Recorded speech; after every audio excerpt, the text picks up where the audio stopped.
guys, what's up? It's EricTube101 here, and today we are going to be covering the first Democratic debate of 2020. Now, a lot of people are saying that this was like the smaller debate, which is kind of true. Obviously, tomorrow, or probably tonight as you're going to be seeing this, it's going to be Bernie Sanders and Joe Biden, the big people in the election.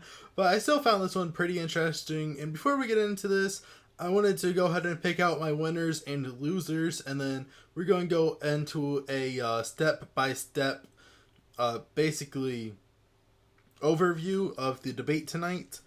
And so the winners I picked out for tonight were actually Tim Ryan, Tulsi Gabbard, and Julian Castro. I thought those three did really well for where they rank and how much support they currently have compared to how well they did in the debate. I felt like those three people did really well. And the losers, I said Bill de Blasio, Jay Inslee, and Beto O'Rourke. Now, forgive me if I mispronounce any of these names. Like I said, these are the smaller candidates for the most part. I mean, there was Elizabeth Warren and Beto O'Rourke, the bigger people in there. But yeah, so my three winners to recap were Tim Ryan, Tulsi Gabbard, and Julian Castro. And my three losers were Bill de Blasio, Jay Inslee, and Beto O'Rourke. So yeah, let's get into the recap. Now guys, what I'm basically just going to be listing events that I wrote down in my notes from the start of the debate to the end of it.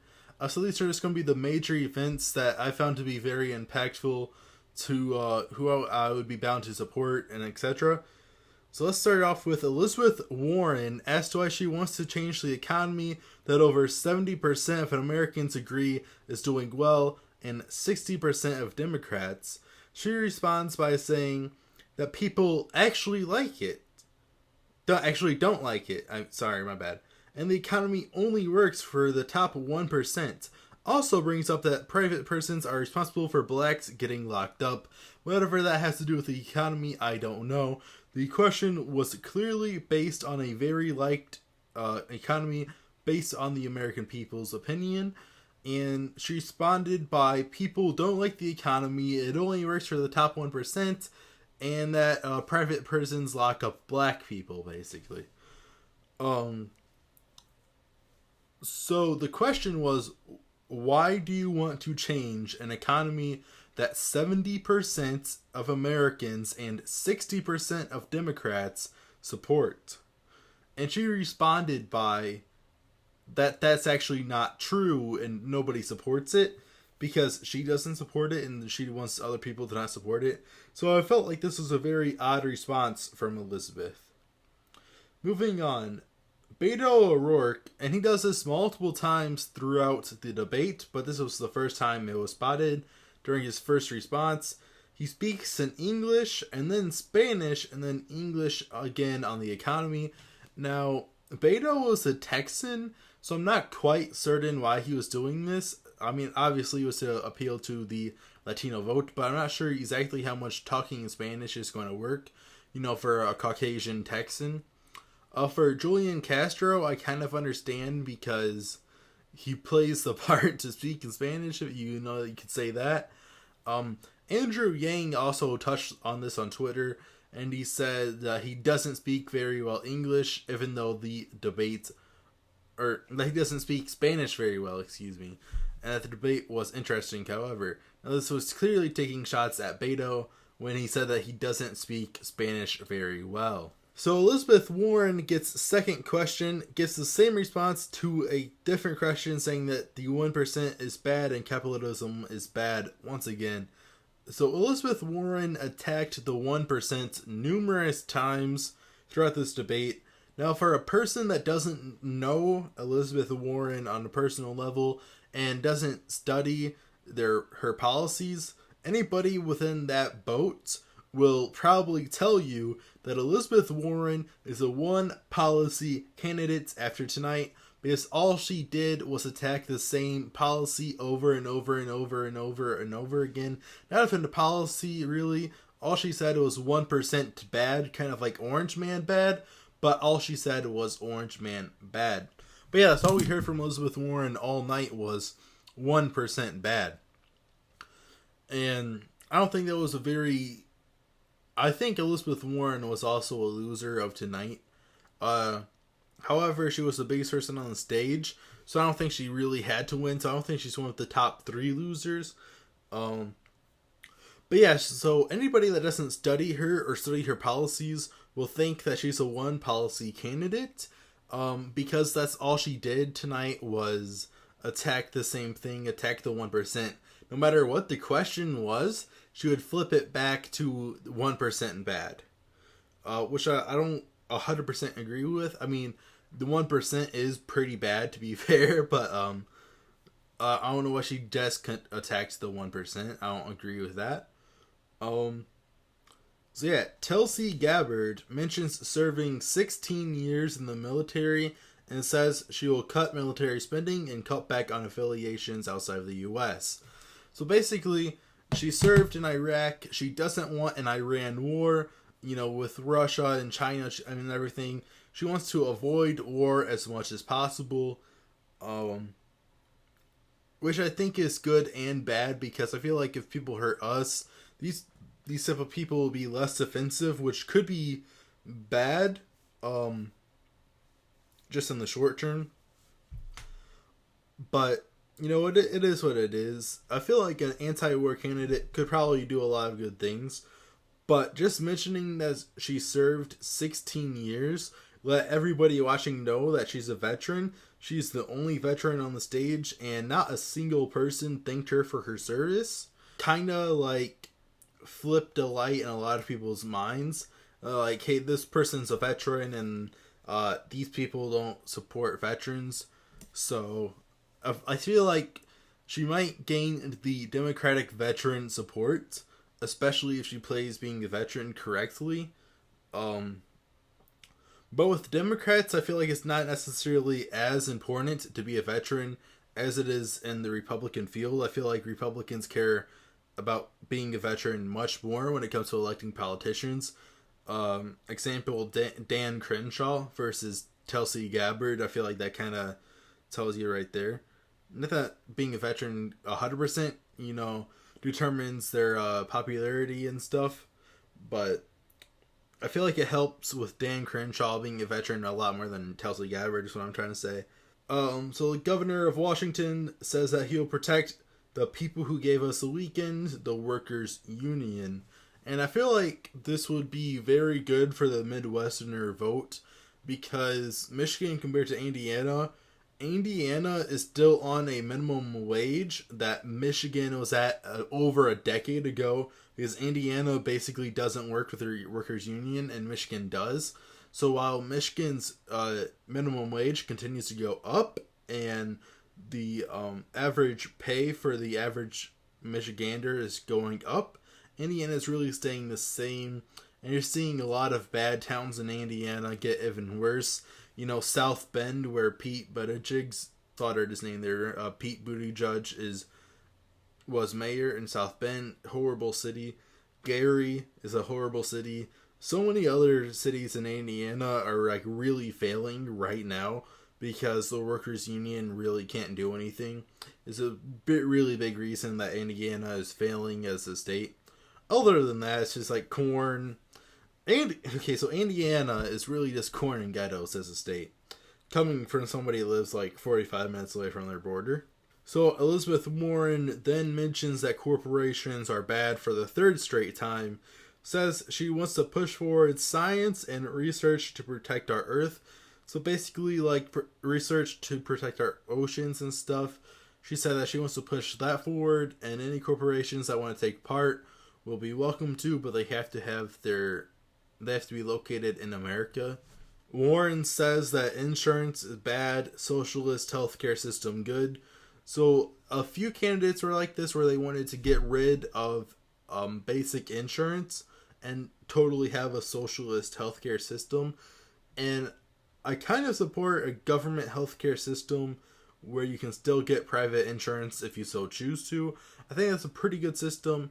All in all, I think we just need to crack down on the insurance companies, because here's the thing: if insurance is too expensive for the average American family, and that's the problem, that's why we need universal basic health care. So if that's the problem, is that insurance is too expensive and doesn't work for the average American family, why not just fix insurance companies, Put more regulations on them and make them help the American family. I don't think we really need to raise taxes to implement a socialist healthcare system. I think we just need to crack down on insurance companies. I think would help most Americans. Beto O'Rourke goes past the time limit twice within the first 25 minutes and sparks an outrage among the debate. So Beto O'Rourke basically had the entire debate stage arguing around the time of the healthcare debate. I'm not sure exactly what the lines were being passed over, but yeah, so he goes past the time limit twice within the first 25 minutes. I actually feel like this was a really good move by Beto. By going past the time and continuing to talk, it proves that you're one of the tougher candidates and you don't just sit back to other people and you're going to do what you want. So I think going out and doing that kind of proves that you're a tougher guy by doing that. Yeah, so I kind of like when candidates don't worry about the clock too much, don't worry about the rules too much, and just say what they gotta say. But there's also candidates like Tulsi Gabbard, which was a winner in her responses in general, but when people weren't talking, when she wasn't specifically asked a question, she wouldn't talk at all, she wouldn't respond at all, she just looked forward, like this, basically, and she didn't go past the time at all. She was a very good girl to the rules and the elites and stuff. So I feel like that might have drawn me away from Tulsi. The fact that she wasn't willing to step up and do anything, and she just wanted to play by the rules and do everything 100% correctly. I think that actually draws people back and makes people reluctant to vote for somebody that's a play by the rules type candidate. Cory Booker says that he won't wait for Medicare because it affects Americans at other places in life, such as school and work. Now, this was a very interesting point that no other candidate made during this debate, that when you're sick, it's going to affect other places than just the hospital. It's not just like you're sick outside of your work and school life. So when you're sick, that's going to affect your work and school life, and when you have a really awful illness, possibly a terminal illness, life-threatening illness, that's going to completely destroy your school and work life, which is not only going to hurt your physical health in the long run, but it's going to hurt so much more for you in the long run.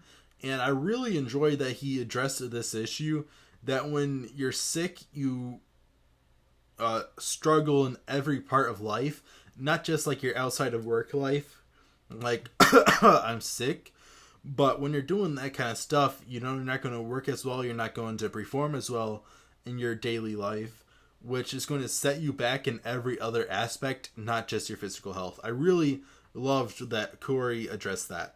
Julian Castro mentions that he was the first candidate among 2020 Dems to have an immigration plan, says that he'll give illegals a path to citizenship, says don't criminalize desperation.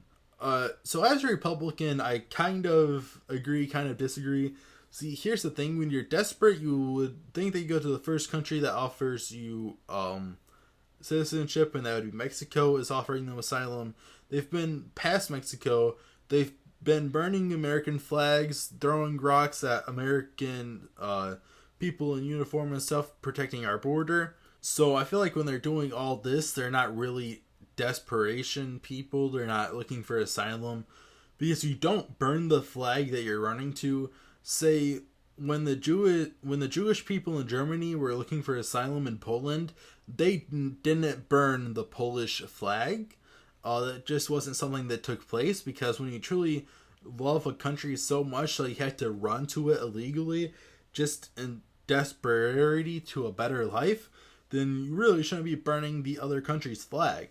But yeah, so I don't necessarily agree that desperation is criminalized in the United States. I think that illegal immigration is criminalized in the United States. You can always get a visa and come here.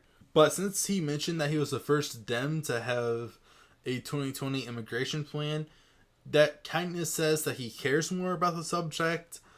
And it kind of cares that he's going to be stronger on the subject than the others. It doesn't necessarily mean that, but a lot of people hear that, if you know what I mean. This is the reason that I had Bill de Blasio in the loser category, is because he really wasn't asked that many questions. He just kept on interrupting. He interrupted multiple candidates to say that he supports the same thing that they're talking about, which I thought was absolutely ridiculous. When you interrupt candidates, you either have to attack them or prove that they're wrong somehow. See, Donald Trump really won in 2016 by interrupting and attacking candidates, and he was genius with that move. But you can't just say I'm Beto O'Rourke, and I'm like, oh, I think universal health care is going to be a good thing for America. And then Bill de Blasio goes, no. Universal health care will be a good thing for America. You know, why would a politician do that is beyond me. I just don't really like the fact that he was interrupting people. He did it multiple times. He was super obnoxious with it. He chose the worst times to do it. And overall, I just didn't really like his performance in this debate. I don't think he has good debate skills. And I really don't like him as a politician in general, just studying him and stuff. Julian Castro calls out Beto O'Rourke for not supporting Section 1325, which is an immigration section. But just the fact that he called out Beto O'Rourke kind of puts him with the tougher candidates, like a Donald Trump move. I thought that was brilliant that he specifically called out something that he didn't support, even though he said that he was going to support, which was 1325. And he said, look, man, you're saying that you're for immigrants, you're for Latinos, you're speaking in Spanish, you're doing this and that, trying to get the Latino vote, but when it comes down to it, you're not supporting 1325. It's basically what my boy Julian said. And I thought that was an outstanding move by Julian. Again, why I have him in the winners category is he made a few moves like that, which was just pretty good candidate type moves, winning type moves, and alpha male type moves is, I think, was what I was looking for. Cory Booker is the only one that says he won't automatically sign back into the Iran deal, says that he will look into a better deal. So basically, they said to raise their hand if he will sign immediately back into the Iran deal. 9 of them raised their hand like that. Cory kept his hand down. Basically because the Iran war is kind of, on the spark like that. All of them said that they would sign right back onto the deal just to avoid conflict, but they would sign into a bad deal and try to make it better years down the road. That's kind of hard when you're already signed back into it. You either have it or you don't. But Cory said, hey, look, we might not have it for a while, but we absolutely need to work on a better deal. And that, by the way, is exactly what Donald Trump is saying. He wants to work with Iran. He doesn't want a war with Iran. That's exactly what Trump is saying, that he wants to work on a better deal, and Iran is not willing to do that. So the question for Cory Booker there is he going to be like Donald Trump and be right on Iran's face, just wanting them to strike, wanting them to do anything? And he's just like, hey, punch me, bro. Like that kind of thing with Donald Trump. He's really like, I'm not touching you, trying to annoy Iran into either making a better deal or attacking the U.S. so we can go to war. One of the two. Or is he going to be like Obama and step back, even though he says that he wants to negotiate a better deal, but he's not going to be an alpha about it. He's going to be a beta about it, and really just let Iran do whatever they want. So that's the question. By the way, Cory Booker is a reptilian. I'm sorry, I looked into his eyes and all I saw was a lizard. Tulsi Gabbard says the Iran war would be much worse than the Iraq war was, We need to go back in and rework the deal and put American people first. Now, I feel like this was a pretty major statement from somebody that served in the Iraq War in 2005 at its peak. So when she says it, I feel like it holds a lot more value than maybe when the other 19 candidates that are debating either on the 26th or 27th.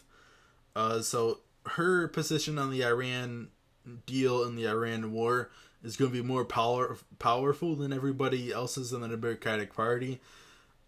Just because she served and she knows a lot more what she's talking about when it comes to Middle Eastern affairs than the other 19, because she actually experienced it from a politician standpoint and a military standpoint. Elizabeth Warren laughs at technical difficulties. So if you guys don't know, around the hour point of the Democratic debate, there was technical difficulties and they had to go to break.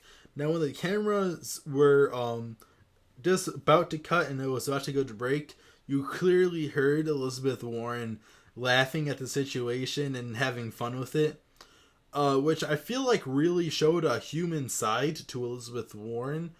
You know, every other politician is so serious and very like, I'm going to win these debates.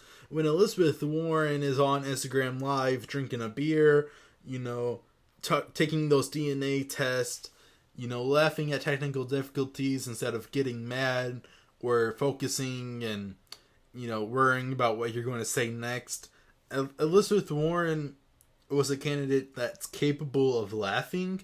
So I think that's where she really won. It's when she actually laughed at technical difficulties.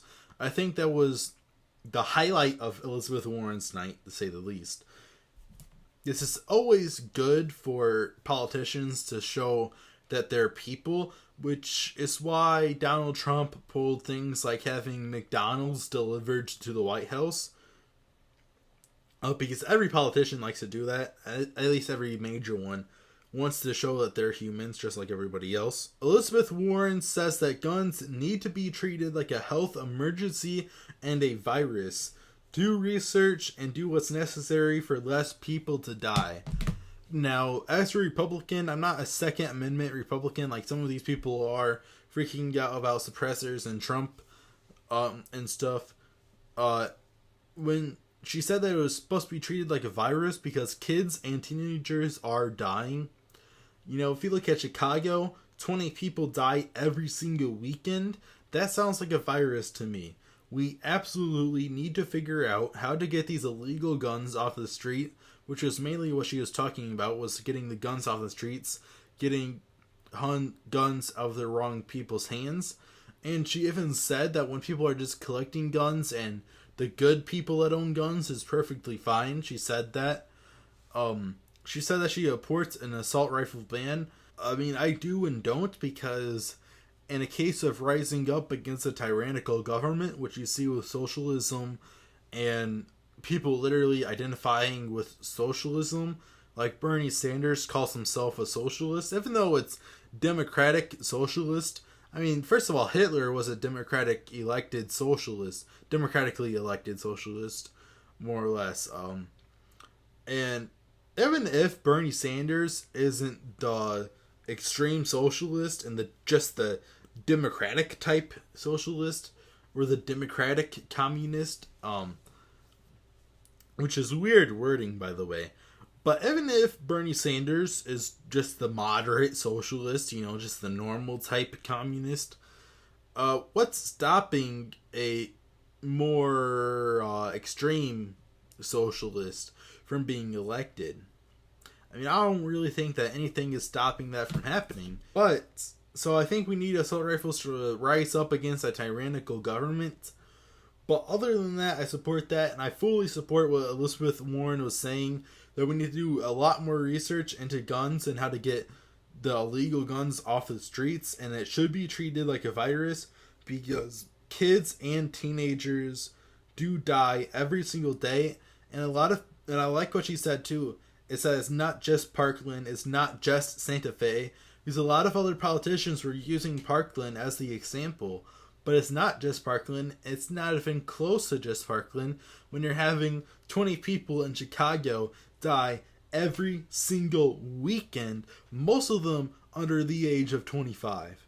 So it definitely needs to be treated like a virus, and we absolutely need to bring it to the front of people's attentions, and we need to work on a cure to gun violence. Tim Ryan says that we need a mental health specialist in every school, and that we need to look into why school shootings happen, or just shootings in general happen, and help the shooters feel more connected to society. I liked this as well because a lot of people think it's just the guns that go into, schools and stuff and shoot people. A lot of people don't even look at the shooters. A lot of people don't realize that every single mass shooter in the past, every single mass shooter has had a few things in common. They're mentally ill previously, they've been bullied for years, and they feel disconnected to American society. Those three things every single mass shooter has in common. Not a single person has ever just decided to become a mass shooter. They're already mentally ill, severely mentally ill, and they've been bullied for years throughout school, and that triggers them. And like that, it just triggers a snap in their brains, and that's why a vast majority of shootings happen. It's not video games, it's not guns. Guns don't just decide to go off on people. It's the shooters, and we need to look into why shooters are doing this to prevent future shooters. If you can prevent future shooters, you prevent shootings. Now, I know it seems hard to prevent shootings, but when you figure out how to make the shooters feel less disconnected from American society, then you can go a long way with stopping shootings. Julian Castro says that when he was the mayor of San Antonio, he created 800 jobs creating solar energy across San Antonio. Now, this was a pretty good statement because he proved that when you go green, you can also create jobs.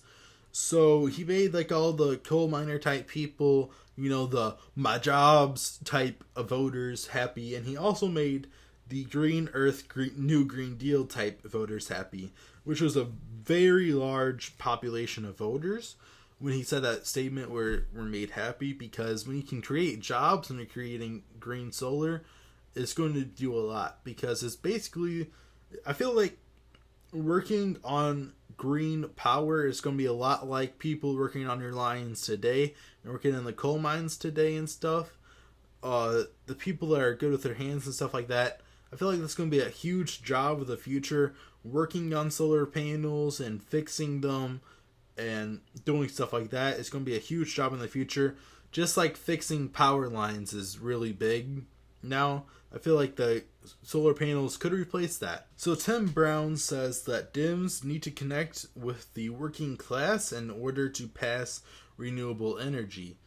Now, I like two things. The renewable energy was, pretty basic Democratic thing to say, but working with the middle class and going into red states was a really good statement, because a lot of Democrats strictly worry about Silicon and strictly worrying about New York, and I feel like that's where people like Andrew Yang come in, that are going to be red state Democrats and can really beat Donald Trump.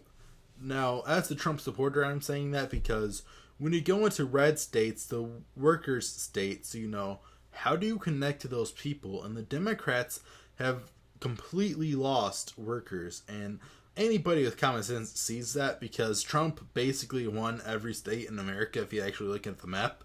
Besides California, New York, and I think a couple other states, but Trump won the vast majority of American states in 2016, and that's because he connected with the workers, the blue collar people. And so that's what Tim Ryan was basically saying here, is that Democrats need to worry a lot less about white collar people and a lot more about blue collar people. Tim Ryan also says that he serves 12 years on the Armed Forces Committee, says that we need more engaged military-wise. So we need to be more engaged military-wise in the Middle East and stuff. And then Tulsi Gabbard says that Tim Ryan's response was irresponsible as a woman that serves in the military. And then Tim Ryan and Tulsi Gabbard argue about the efforts in the Middle East. And in my personal belief, I think Tim Ryan won that back and forth. Basically, he said that he doesn't want to be in the Middle East, but overall, Americans should be more engaged in what's happening over there, and we need to be more engaged military-wise. So I think Tim Ryan won between Tulsi Gabbard and Tim Ryan, and this little standoff that they had about being engaged in the military and military affairs in the Middle East, etc. But let me know your comments on that, and let me know your thoughts on that in the comments down below. Sorry about all the little grammar mistakes. I'm pretty tired. It's around 2 a.m. when I'm recording this because I'm really trying to get it out tomorrow. You can probably hear my voice. It isn't really the best. So these are the closing statements. Jay Inslee says on his deathbed he wants to tell his grandkids that he stopped climate change. Tim Ryan says the small man or the working man won't be forgotten. He brings up like firefighters and nurses in this little speech that he did at the end, and I thought that was really remarkable. I think Tim Ryan was really the big winner in tonight's debate. And Julian Castro speaks in Spanish in his closing statement, says how far we've came that a Mexican or a Latino person could speak Spanish on a presidential debate. I kind of agree with that. Americans have come a long way with diversity, especially in politics, having women, black people, Latinos run in our presidential debates. Those are probably the three big closing statements. Yeah, so let's go over the losers real quick. Bill de Blasio, he just kept on interrupting people, and he didn't get much questions, and I don't think he really answered anything that great. And I feel like the times he interrupted people, it wasn't good timing to interrupt. He didn't interrupt with a powerful statement. He basically just interrupted people to say that he agreed with them, which I thought was a little odd, to say the least. Jay Inslee, you just didn't hear from him throughout the entire debate. I mean, he was a really silent guy. I think he's probably going to drop out pretty soon. And Beto O'Rourke, just speaking in Spanish, pretending to be Latino, and just that, and I don't think he really gave that good of answers. Yeah, let me know who your favorite and least, who you guys thought won and lost the debates tonight. I'll see you guys in the next one. Peace.